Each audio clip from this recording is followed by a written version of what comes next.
Olá pessoal, tudo bem? Hoje a gente vai falar de toxicologia de medicamentos. Vocês já receberam um material e aqui eu vou então colocar algumas questões que não foram colocadas antes e alguns outros assuntos que a gente já viu, vou revisar, tá bom? Então a gente vai falar aqui de toxicologia de medicamentos hoje, ok? Então assim, né? Medicamentos. A gente tem aqui, eu coloquei essa imagem.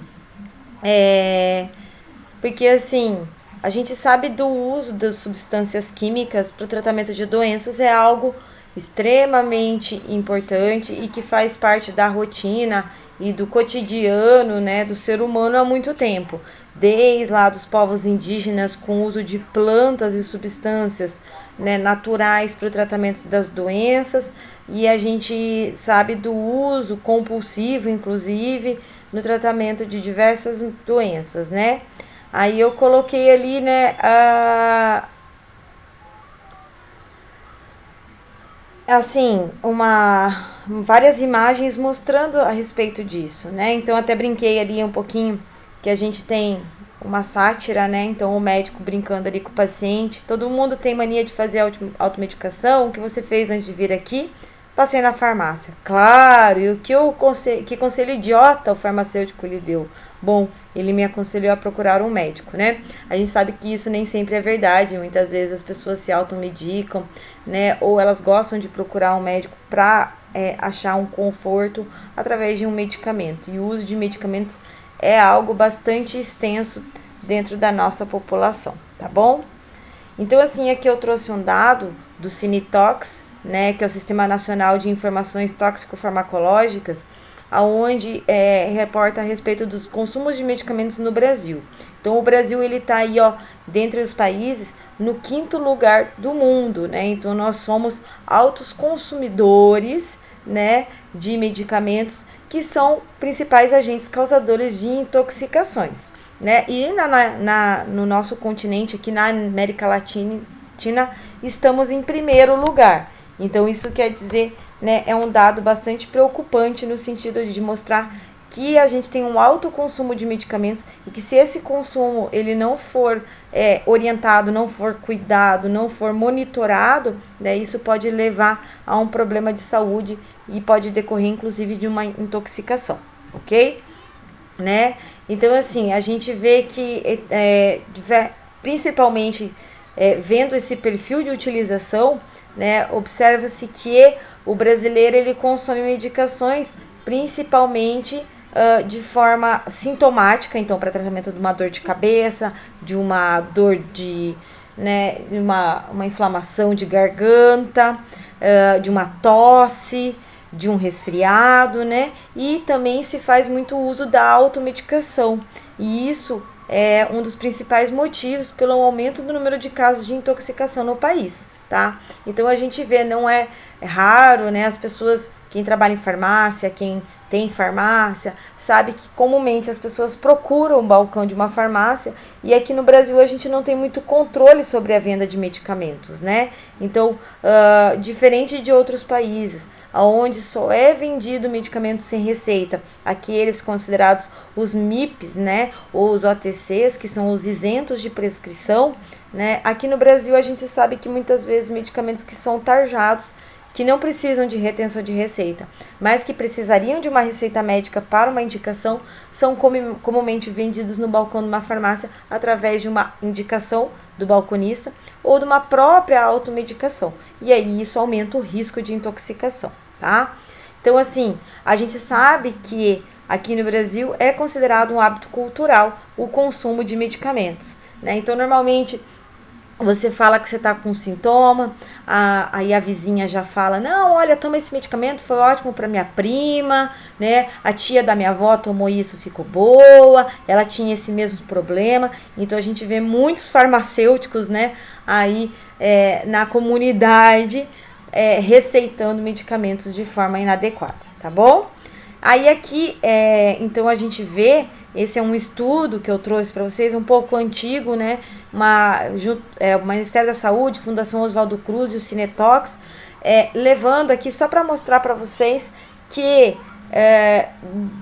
de 1993 a 96 foi feito um levantamento e que 26% dos casos de óbitos e letalidades por agentes tóxicos foram causados por medicamentos, né? O número de casos, então, né, de intoxicações foram 26%, ultrapassando qualquer outro agente, né? Desde animais peçonhentos, desde raticidas, pesticidas agropecuários, uso de plantas. Então, as intoxicações por medicamentos, elas são o número 1 aqui no Brasil. Claro que isso é um estudo antigo, mas o perfil não mudou. Aqui no Brasil a gente ainda tem os medicamentos como um dos potenciais agentes tóxicos aí, tá? Aqui é um estudo mais recente, né? Em 2017, o Centro de Informação e Assistência Toxicológica da Unicamp mostrou que 33% dos casos de intoxicação no Brasil se deram por ingestão de medicamentos. Então a gente vê aí que esse número lá que a gente tinha de 26,7, e aí agora em 2017, né, 10 anos depois daquele estudo, você tem mais ou menos aí a prevalência, né, mostrando até mesmo um crescimento nesse índice. Então é bastante perigoso, as pessoas usam sem consciência, sem racionalização. Por isso que dentro da assistência farmacêutica a gente fala tanto do uso racional de medicamentos. Você só usar quando for realmente indicado, você indicar corretamente o medicamento, você usar corretamente, você monitorar esse medicamento, porque são substâncias químicas que facilmente podem causar problemas na saúde no paciente, tá? Então, em 2017, né, a Cinetox da Fiocruz, ela registrou cerca de 30 mil casos de intoxicação por uso de medicamentos num único ano. Então, é um número bastante alto se a gente pensar em intoxicação, tá bom? E aí, aquilo que eu falei para vocês, né? É por isso que a gente tem um papel muito importante, principalmente quando a gente fala de intoxicação de medicamento, porque a gente tem aí a política da assistência farmacêutica, que é um conjunto de ações voltadas à promoção, proteção, recuperação da saúde, né, tanto individual como coletiva, e aí que tem principalmente o acesso e o uso racional do medicamento focado nisso, né? Então você racionalizar, não permitir que a população faça uso indiscriminado de medicamentos, para que isso não gere outros problemas de saúde, para que isso não gere mortalidade, para que isso não gere, né, uma intoxicação, para que isso não cause, né, um dano à saúde do paciente, uma reação não esperada. Então, o farmacêutico ele tem essa posição, esse papel muito importante dentro do uso de medicamentos. Tá? E falando, né, basicamente da ciência da toxicologia de medicamentos, o que a gente pode ver, né? Que essa é uma área da toxicologia que estuda principalmente as reações adversas quando os medicamentos são utilizados em doses terapêuticas, tá? Além das intoxicações resultantes das doses excessivas por uso inadequado ou acidental, tá? A gente tem, assim, os efeitos nocivos produzidos, né, decorrente do uso inadequado e principalmente a suscetibilidade individual, tá? Gente, só um pouquinho.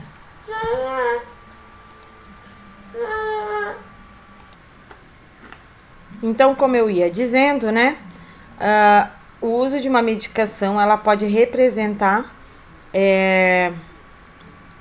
um efeito nocivo decorrente de algumas situações, né? Então, seja pelo uso inadequado, então excesso de dose, interações medicamentosas, ou pode ser uma reação, inclusive, do próprio paciente, né? Ele pode ter alguma coisa que faz com que ele desenvolva essa reação, esse efeito tóxico, e que é uma suscetibilidade dele, tá bom?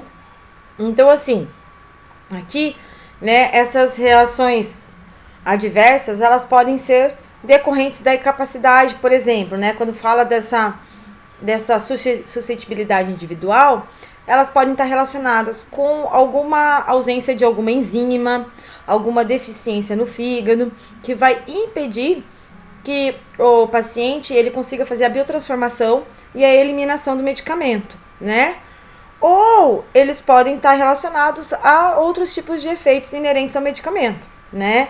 Ou uma relação entre o fármaco e o organismo, tá? Isso então pode ser bastante individual, tá bom?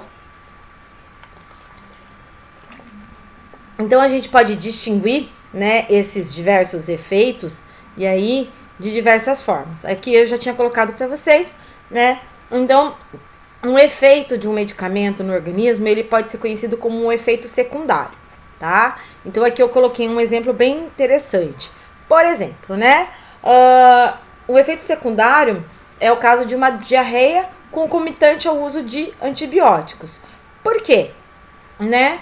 Porque, assim, algumas pessoas podem ter essa diarreia decorrente do uso de antibióticos, porque quando toma o antibiótico vai destruir a flora intestinal. E aí isso vai impedir, diminuir a absorção. E aí, isso pode levar a uma diarreia, né? Então, pode aparecer ou não em alguns indivíduos como consequência na administração de certos medicamentos, né? Então, aí tá, esse é o efeito secundário. Efeito colateral é aquilo que faz parte da ação farmacológica do medicamento, né? Então, lá, paciente, a medicação se liga num receptor, esse receptor ele tem várias funções. Uma delas vai estar relacionada a esse efeito não desejado, né? Então, vamos pegar aqui o exemplo, sonolência em pacientes tratados com anti-histamínicos. Por quê? Lembrar que anti-histamínicos vão ali impedir a liberação de histamina, que é, né, então, um neurotransmissor, e aí uma substância que ativa muitas vezes, né, os receptores H2, e esses receptores H2 estão relacionados ao sistema nervoso central, e aí isso está relacionado a uma sonolência, né? Então, é algo que se espera por causa do mecanismo de ação. Não é algo desejável, não é o que a gente quer que aconteça, não é para isso que ele foi tomado, mas a gente sabe que isso pode acontecer porque tem uma relação bem próxima com a ação farmacológica, tá? Depois a gente tem esse palavrão aqui, né, a idiosincrasia. Isso daqui é uma relação a um problema genético, né? Então, uma pessoa que ela tem uma deficiência enzimática, e isso está relacionado a uma má formação genética, a uma não expressão gênica, né? E aí, isso daqui é independente de dose do medicamento, independente se ele já tomou isso daqui ou não, né? Mas algumas pessoas, elas têm alguns problemas, algumas deficiências na produção de enzimas. E aí, essa deficiência na produção de enzima vai fazer com que potencialize, que aumente o efeito, que tem um efeito maior tóxico, né, daquela substância, né? Aqui é o caso, por exemplo, deficiência na atividade da acetilcolinesterase, enzima responsável pela degradação da acetilcolina. Então, a gente tem que tomar muito cuidado quando se administra um medicamento colinérgico, né? Que vai simular o efeito da acetilcolina, porque a gente não tem esse paciente não tem acetilcolinesterase, não vai degradar, vai permanecer no organismo, vai prolongar o efeito e muitas vezes pode ter uma intoxicação, pode ter uma reação adversa. A alergia, normalmente, né, a alergia ela não é caracterizada como intoxicação, né? Por isso que ela entra no ramo da imunologia e não da toxicologia. Ela não é dose dependente e não necessariamente você precisa ter sido exposto previamente a uma vez aquele medicamento, tá? Então, assim, é um processo imunológico onde o seu organismo reconhece aquele medicamento, aquela substância química como algo estranho e cria anticorpos contra aquilo. E aí você tem um processo alérgico. Pode acontecer após o uso de um certo tempo? Pode, tá? Eu já vi pessoas terem uma sensibilização e uma alergia após, sei lá, anos de uso de uma medicação. O organismo resolveu, então, que aquilo era estranho e que ia ter uma reação alérgica. O mais comum é a gente ver na primeira exposição já, tá? Tomou, teve ali a reação alérgica, e aí a gente, né, tem que entrar com reversão disso e evitar tomar novamente. Mas pode acontecer tardiamente também, tá?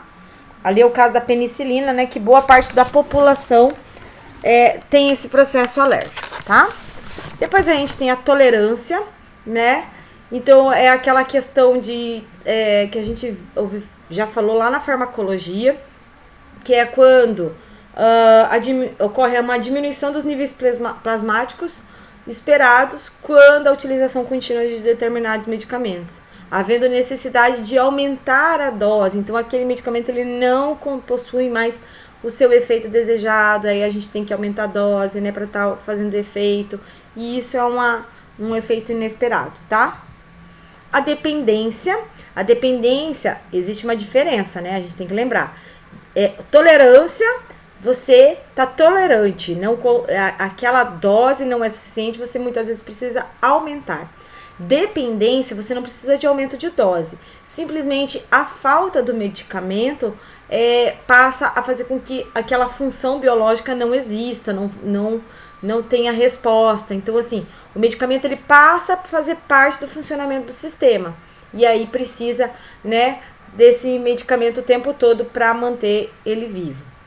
E aí, as interações medicamentosas, que são resultados da utilização de 2 ou mais medicamentos, podendo haver tanto neutralização ou adição, né, dos efeitos, levando a um quadro de intoxicação muitas vezes, tá bom?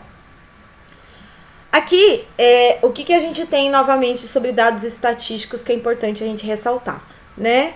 Que as intoxicações, elas não são notificações, não são entidades de notificação compulsória. O que quer dizer isso? Nem sempre que acontece uma intoxicação é obrigatório a gente ter que fazer notificação. E aí, muitas vezes a gente vai fazer coleta desses dados e esses dados estão muitas vezes subnotificados, né? Então, dificilmente a gente tem um dado preciso a respeito de intoxicação, tá? Existem várias fontes que coletam dados, cada uma delas utilizando sistemas de classificação diferentes e nenhuma com abrangência total da população. Então, é bastante difícil fazer o levantamento de dados estatísticos de intoxicações.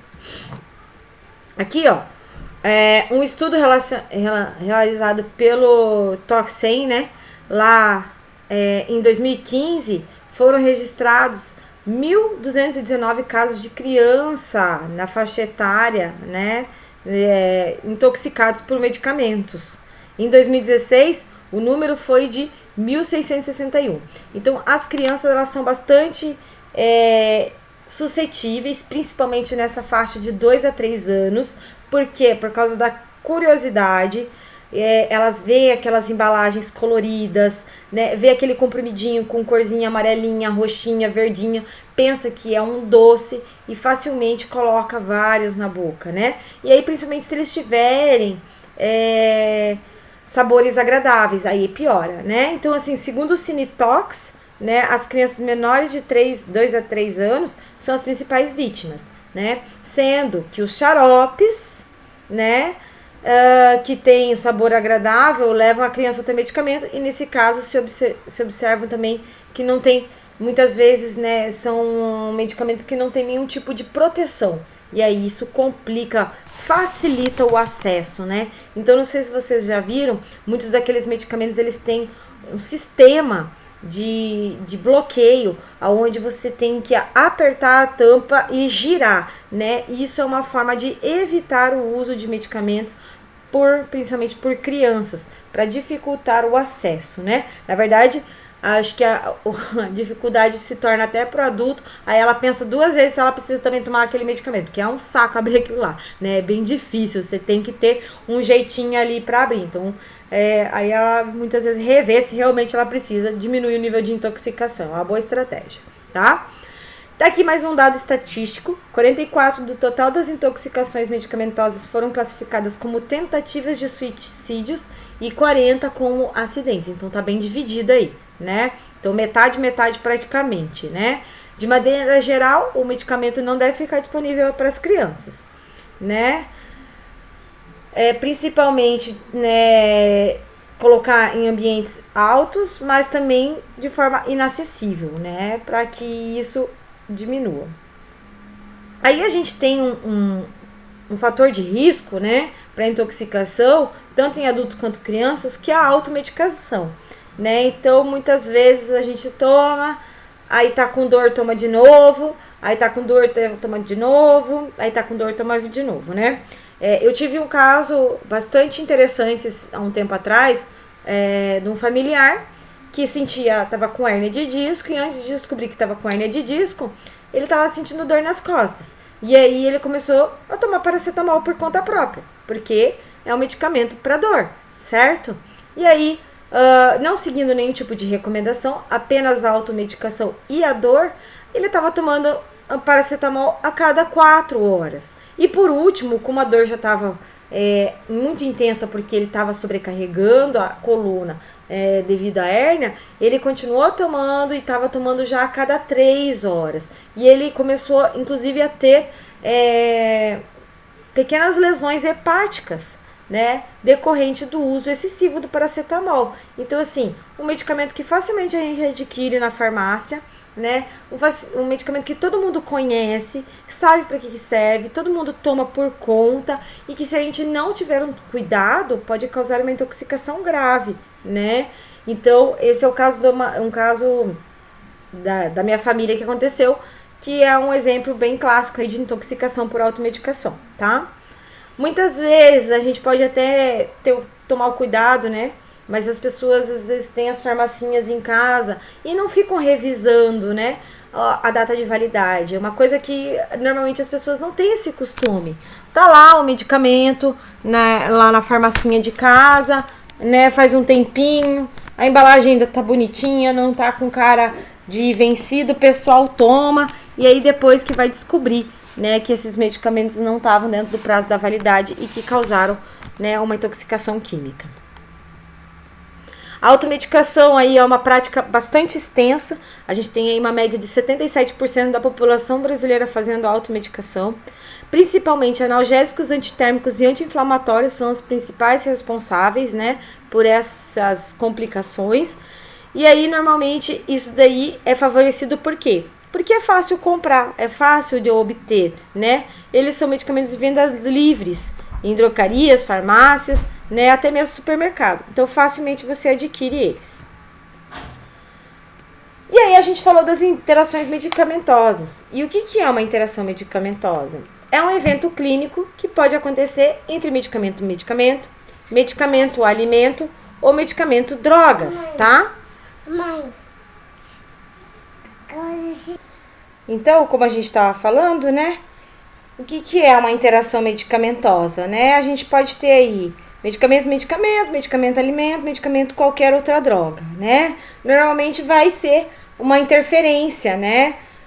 Na sua absorção, ação ou eliminação. E aí pode afetar toda a resposta que a gente vai ter ali no organismo, ok?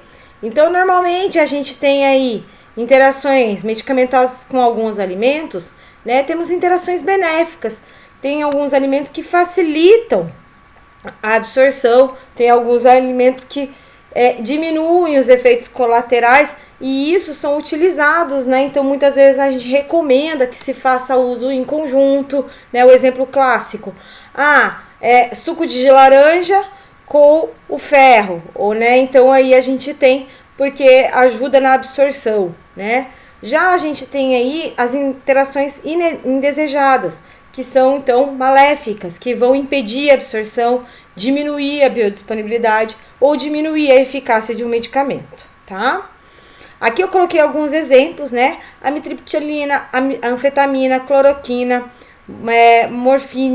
morfínicos, teofilina, podem ter a sua excreção aumentada por dietas quando elas forem predominantemente ácidas, ou que gerem metabolismos ácidos devido à acidificação na urina. Vocês devem lembrar lá na questão do pH, né? Então, quando você aumenta ou diminui o pH, isso vai interferir com a característica ácida ou básica do medicamento também, tá? Tetraciclinas, apesar de irritarem o estômago, devem ser administradas longe das refeições, pois além de formar complexos insolúveis com o cálcio de leite e derivados, né, as tetraciclinas são instáveis em meio ácidos e diminuem a diminuição da motilidade gastrointestinal pelos alimentos, diminui a sua absorção. né? Então aqui eu coloquei alguns exemplos para vocês, né? Aqui novamente, né, alguns exemplos de interações medicamentosas indesejáveis, né? Antibiótico com antiácido, o que ocorre? Reduz o efeito do antibiótico. O que fazer caso tenha que usar? Tomar em horário diferente, de acordo com a orientação médica, né? Então ali, só para vocês depois olharem com calma, tá? E como é que a gente pode prevenir uma interação medicamentosa, né? Então, basicamente, primeiro de tudo, verificar as possíveis interações, né? Afastar as diferentes administrações de fármacos durante o dia. Orientar o paciente, né? Principalmente como ele deve tomar o medicamento com um intervalo de tempo, a fim de evitar essas interações, né? Né, fazer sempre se você não puder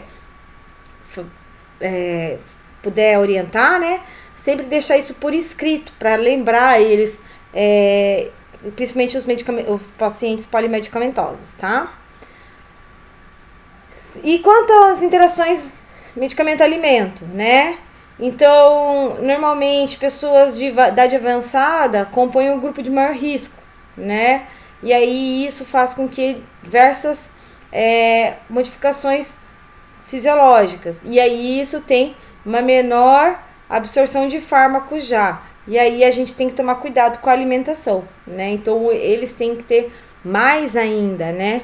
Porque o metabolismo, eliminação, tudo vai estar alterado. Então, evitar e cuidar ter um maior cuidado ainda para esses pacientes, tá? Para reduzir os erros na medicação, né, a gente tem que fazer os certos, né? Fármaco certo, paciente certo, dose certa, via certa, no tempo certo, intervalo certo, né? E isso é muito importante, para isso que serve o farmacêutico dentro da assistência farmacêutica, tá? Aqui vamos falar um pouquinho das classes causadoras de intoxicações, vou falar um pouquinho desses medicamentos. Eu sei que no material eu mandei algumas coisas além disso daqui, então a gente vai engrupar tudo, tá? São vários assuntos, depois a gente vai voltar naquele slide que eu mandei já para vocês, tá bom? Então, quanto aos anti-inflamatórios não esteroidais, os AINES, né? São substâncias que têm efeitos anti-inflamatórios, normalmente agindo através das prostaglandinas vasodilatadores, né? Diminuindo a liberação e a ação delas, né? Possuem muitas vezes efeitos analgésicos e acabam tendo também efeito, né, contra a febre, né? Então, acabam tendo esses 3 efeitos no organismo. Normalmente, eles são inibidores da COX, né, da ciclooxigenase, podendo ou não ter ação anti-inflamatória. A absorção é rápida e quase completa pelo trato gastrointestinal. Normalmente atinge seu ciclo plasmático de 1 a 2 horas após a ingestão, né? A meia-vida de 2 a 4 horas. A metabolização é hepática e a excreção é urinária, né? Aumento em 3,5 o risco de sangramentos gastrointestinais, podendo resultar em anemia e morte. Pode precipitar a nefrite analgésica em 0,5 a 10% dos casos. A associação, aqui é bastante importante, dos anti-inflamatórios não esteroidais e um analgésico pode resultar em uma insuficiência renal aguda e falência renal. São os considerados medicamentos mais tóxicos e agressivos da farmacoterapêutica nacional, né? Então, assim, a gente tem aí, principalmente porque eles são bastante utilizados, né? Uma outra classe de fármacos que acaba tendo aí bastante interação e problemas de intoxicação são os antihistamínicos, né? Eles fazem, como eu falei, bloqueio dos receptores H1, né? Que é os receptores de histamina, que estão presentes no músculo liso, no endotélio e no sistema nervoso central. Existem de primeira e segunda geração, são rapidamente absorvidos por via oral, atingindo o pico plasmático entre 1 a 2 horas. Primeira geração penetram facilmente no sistema nervoso central, então são aqueles casos que causam mais sono, né? E a segunda geração são menos lipofílicos, com uma dificuldade de penetrar no sistema nervoso central. Normalmente a sua toxicidade está no sistema nervoso central, então a gente vê aquela sonolência, muitas vezes a pessoa fica até meio fora assim do ar, né? A toxicidade cardíaco, efeitos anticolinérgicos e efeitos sedativos. Depois a gente tem os fármacos psicoativos, né? São medicamentos cuja ação, né, está relacionado ao nível cortical, promovendo efeitos psíquicos mais importantes que as ações dos centros medulares. São utilizados para hiperatividade, para narcolepsia e para obesidade. Daí a gente tem aí algumas medicações, né, como as anfetaminas, né, que podem ser semissintéticas ou sintéticas. Aí a gente tem anfetaminas, metanfetaminas, fenproporex, mazindol, dietilpropiona, né, que são fármacos que sofrem metabolização hepática, tá? Contudo, também podem ser excretadas inalteradas. São drogas que têm ação simpático-miméticas centrais, então lembra-se que o sistema nervoso simpático, ou o sistema nervoso autônomo, responsável pela ação, né, do fugir ou lutar, então é aquela que você tem aumento do consumo de glicose, quebra de lipídios, que você tem maior ação no organismo, né, então tudo acontece com a anfetamina, tá? Ação direta em receptores adrenérgicos e indireta, né, estimula a síntese, inibição da degradação ou da recaptação de neurotransmissores como noradrenalina, adrenalina e dopamina. Possuem como efeito adverso, né, a estimulação excessiva do sistema nervoso simpático, principalmente o sistema cardiovascular, principal causa de morte, né, ação neurotóxica. Causa agressividade, né, pode ser usado na forma dos rebites, né, formas de abuso, usado para ficar acordado, né, principalmente pelos caminhoneiros, né, no caso dos emagrecimentos também, ou no doping atlético, podem levar a tolerância e dependência, tá? A retirada do fármaco relacionada à possibilidade de apatia, letargia, ansiedade, depressão, tá? E tendência suicida. Como que a gente faz o tratamento das intoxicações por esse tipo de medicamentos? Então, tem que fazer o tratamento sintomático, utilizando benzodiazepínico, acidificação da urina, porque aumenta a excreção. Pode-se fazer lavagem gástrica. Dentro da RDC, eles, né, da portaria 344, eles são considerados anorexígenos da lista A, tá? E aí a gente tem aí também um outro englobado que é o metilfenidato, né, que é bastante semelhante às anfetaminas, que é usado no distúrbio, né, ai meu Deus, fugiu o nome, o TDAH, né, não lembro agora, que é o de déficit de atenção, né, quando a pessoa não consegue se concentrar, e é usado no doping como cognitivo, bastante utilizado por concurseiros, né, o pessoal aí que está prestando concurso, que precisa absorver melhor as informações, que precisa estudar mais, acaba usando. Tem que tomar bastante cuidado com o uso excessivo desse tipo de medicamento, tá? Depois a gente tem os fármacos antidepressivos, né? Como a gente viu, são fármacos utilizados no tratamento da depressão, né? Podem ser aí os tricíclicos, né? Os imal, né? Os não imal, que é a fluoxetina. E aí a gente pode ver causando, por exemplo, a constipação, em alguns casos, podem causar hipertermia, se forem administrados junto com derivados lácteos, né? Então isso é bastante complicado.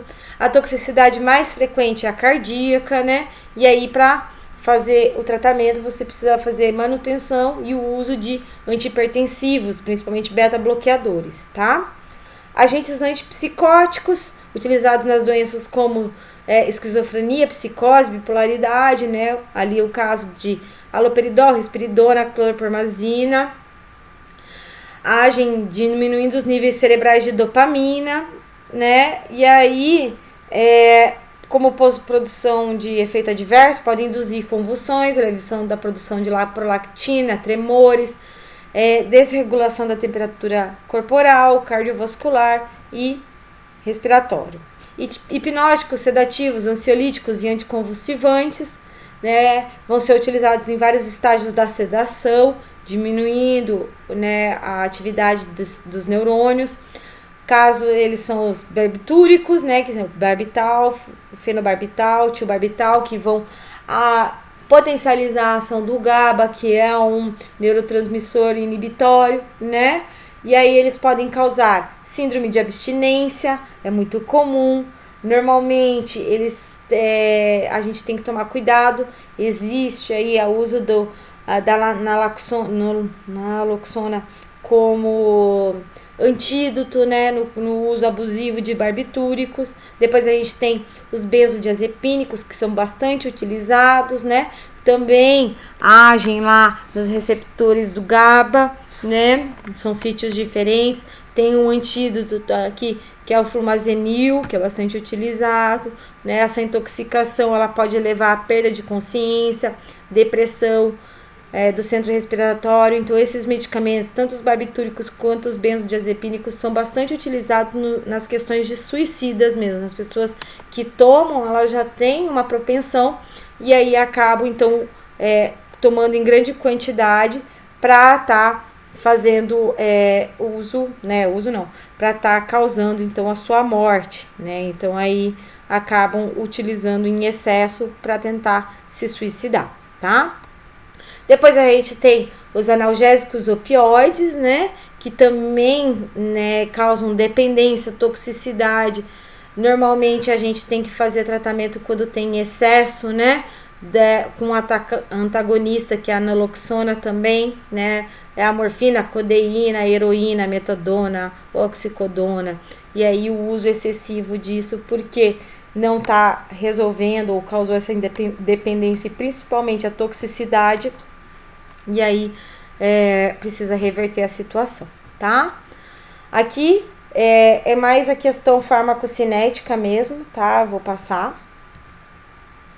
E uma das coisas que a gente tem que levar em consideração quando a gente fala de toxicologia de medicamentos é a toxicologia ambiental, né? Eu vou misturar aqui um pouquinho, eu sei que a gente vai falar disso diretamente, mas é a questão do descarte de medicamentos, é algo extremamente importante, porque a gente fala sempre do efeito tóxico do medicamento no organismo, mas a gente tem que lembrar que se o uso inadequado ou o descarte inadequado desses medicamentos acontecerem, né, a gente vai ter aí uma contaminação ambiental, tá?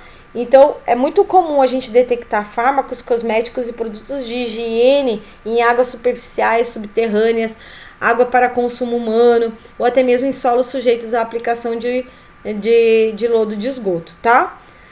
São os novos contaminantes ambientais emergentes, tá? E como que isso chega no ambiente?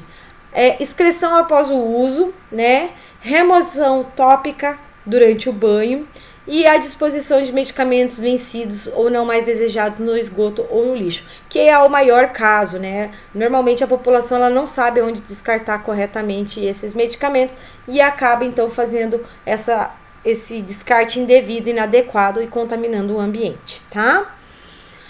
A gente vê aqui que quando a gente tem aí na excreção os medicamentos, grande parte é removida no tratamento do esgoto, né? Já quando a gente vê a questão dos medicamentos que são vencidos e não mais desejados na rede de esgoto, eles vão contribuir de forma mais acentuada para a contaminação ambiental. Então, a gente vê que principalmente a gente tem uma grande contaminação por parte de hormônios, né, como o 17-alfa-estradiol, que é resultado de anticoncepcionais, e houve alguns estudos que mostraram, inclusive, a mutação genética de alguns tipos de peixes, tá? Antibióticos também a gente tem que tomar muito cuidado, né, se são levados, porque isso pode promover o uso, né, o desenvolvimento da resistência bacteriana, tá? Dados de uma pesquisa no Brasil, feita em 2004, revelaram que 76% da população se desfazia dos medicamentos através do lixo comum. E isso vai para aterro sanitário, vai contaminar solo, vai contaminar lençóis, tá? 6% da população descartava na pia ou no vaso sanitário, né? E aí a gente tem que né, 92,5% nunca procuraram saber a forma correta de descarte de medicamentos. Né? E a gente sabe, como bons farmacêuticos ou futuros farmacêuticos, que as farmácias aqui no Paraná a gente tem uma legislação obrigatória, né? Foz do Iguaçu, a prefeitura também obriga. Então, se você não sabe aonde levar, qualquer farmácia tem que recolher, né? E aí a gente acaba fazendo o descarte correto. Existe então o programa Farmácia Solidária, que tem por objetivo a orientação sobre o destino correto dos medicamentos, a arrecadação e doação dos mesmos. Alguns estados e prefeituras, em parceria com as universidades, empresas, né, farmacêuticas e drogarias, também possuem programas específicos. Existe uma legislação de descarte de resíduos contendo substâncias químicas que acaba esbarrando na falta de comprometimento ou de informação do consumidor final. Então, muitas vezes a gente se preocupa tanto em orientar para o paciente como ele tem que fazer o uso correto, aonde que ele tem que guardar corretamente esse medicamento em casa, e a gente esquece de avisar para ele depois. E depois? Quando eu não precisar mais usar esse medicamento? Quando ele vencer, o que eu faço, né? Então, é uma coisa que a gente tem que criar o costume também de fazer, tá? A Lei Municipal de Foz do Iguaçu obriga as farmácias e drogarias a receber medicamentos fora do prazo de validade ou não utilizados para despejo correto, tá? Que faz a devolução para a indústria ou entrega para empresa especializada, né? Então, para resolver esse problema, a gente precisa fazer uma campanha massiva de orientação e coleta de medicamentos, né? É importante que as bulas dos medicamentos tenham uma orientação de descarte, e seria interessante a gente trabalhar sempre com fracionamento de embalagem, né? Então, isso é um pouquinho fora da nossa realidade, mas seria algo interessante, porque aí você venderia para o paciente exatamente aquele tratamento que ele precisa, e não algo que ele vai ficar sobrando. Então, se ele vai tomar aquele antibiótico por 10 dias, né? Você vende, então, a cartela para o consumo por 10 dias. A gente vai entrar aqui um pouquinho sobre cosméticos, né? Então, existe uma toxicidade relacionada a eles, né? Hoje, a gente vê alguma coisa de segurança de cosméticos, e aí isso é bastante importante porque existem algumas categorias, né, relacionadas, e aí alguns controles, tá? Então, aqui eu coloquei para vocês que na legislação brasileira a gente tem uma RDC 332 de 2005, que é sobre a cosmetovigilância, que é a obrigatoriedade de informar a Anvisa no caso de ocorrência de efeitos adversos relacionados a cosméticos. Então, passei um creme na cara, um dermocosmético, surgiu algum tipo de inflamação, alguma reação alérgica, é importante fazer a informação sobre isso, né? Com o objetivo de, né, descentralizar e obrigar sobre os documentos mais precisos por parte dos fabricantes e de ingredientes de cosméticos, abertura dos sistemas de conservação, abertura qualitativa e quantitativa dos ingredientes, rotas de obtenção das matérias-primas, caracterização de impurezas e estudos de toxicidade dos ingredientes, tá? Então, o que a gente vê, né? Que cada vez mais a população vem usando mais cosméticos, né? Eu vejo pelo meu banheiro. Então, quando eu era mais nova, tudo bem, né? Antes não precisava de tanta coisa. Mas mesmo assim, a gente não, no máximo passavam um creminho para oleosidade, né? Um sabonetinho específico e olha lá, um filtro solar. Hoje não, hoje a gente vê, né? A nossa bancadinha do banheiro já tá bem cheia. E aí, uma participação principalmente da mulher, né, no mercado de trabalho. Então, a mulher hoje, ela trabalha, ela ganha o seu dinheiro, ela compra os seus produtos, ela se cuida, uma vaidade crescente, né, e aí a gente vê cada vez mais esse consumo associado, né, não só mulher, óbvio, né, homem também se cuida, homem também usa cosmético, mas a gente vê que ainda o maior mercado é o feminino, né. A utilização de tecnologia de ponta, né, e o aumento da produtividade, favorecendo os preços, né, normalmente faz com que a gente veja um crescimento nesse mercado também aí relacionado aos cosméticos, tá? E aí, vocês já ouviram falar de parabeno, né? Então, é muito comum a gente ver isso daqui, ó, né? Essas propagandas dizendo que aquele cosmético, ele é livre de parabeno, né? Então, o parabeno é uma das maiores preocupações relacionadas, né? E aí a minha pergunta, né? Por que colocar na rotulagem ingredientes que o produto não tem, né? Justamente porque esses parabenos, eles têm um potencial intoxicante bastante grave, tá? E aqui falando que alguns estudos realizados em cosméticos, sobre o uso de cosméticos, alguns testes laboratoriais revelaram que adolescentes do sexo femininos estão contaminados por compostos químicos comumente usados em cosméticos e em produtos de body care. Então, se você fizer uma dosagem sanguínea hoje, na corrente sanguínea de pacientes que fazem uso de alguns produtos cosméticos, eles já têm isso em concentração plasmáticos, né? Então, a gente tem aí, ó, detectados 16 compostos químicos de 4 famílias em amostras de sangue e de urina de 20 meninas adolescentes de 14 a 19 anos. Né? Esses compostos têm uma relação muito próxima com efeitos na saúde, incluindo câncer e disfunção hormonal. Então, o fato de eu estar usando, às vezes, um creme, né? E aí, esse creme pode estar causando um efeito tardio, nocivo no meu organismo, tá? Esses testes indicaram também que as adolescentes são amplamente expostas a duas classes de preservantes utilizados, o metilparabeno e o propilparabeno. Tá aí, ó, parabeno, né? Então, prejudiciais à saúde. O que a gente tem que tomar cuidado quando a gente vai comprar um cosmético, tá? Derivados do petróleo, todos eles, né? Etoxilatos, propilenoglicol, preservantes, retinóides, os próprios filtros solares, as tinturas capilares, ureia, amidas, né?